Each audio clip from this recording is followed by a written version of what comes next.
Atëherë sot shënojmë 36 vjetorin e themelimit të formacionit të parë pavarësisht Lidhjes Demokratike të Kosovës, dhe me këtë shënojmë dhe një nismë të jashtëzakonshme historike të popullit të Kosovës, nismën për liri, pavarësi e demokraci.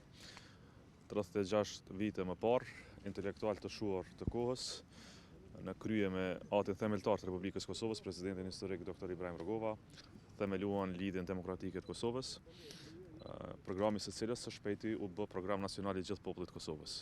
Ky program synon të lirinë, synon të pavarësinë, synon të demokracinë. Ky program u realizua në plotni.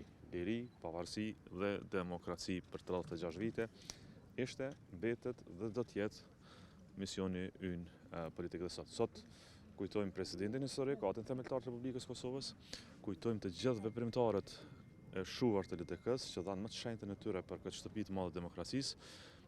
Kujtojmë gjithashtu edhe miqdalja atë tanë që qëndruan me ne në periudha më të vështira të popullit të Kosovës dhe me krenari të madhe vazhdojmë rrugtimin ton politik drejt së ardhmes. Urime edhe juve edhe popullit të Kosovës, sepse siç e dini, LDK-ja para se të jetë parti politike ishte lëvizje e gjithë popullit të Kosovës. Kështu është nis, kështu do të jetë përgjithmonë në histori. Ju faleminderit gjithëve, urime edhe një herë.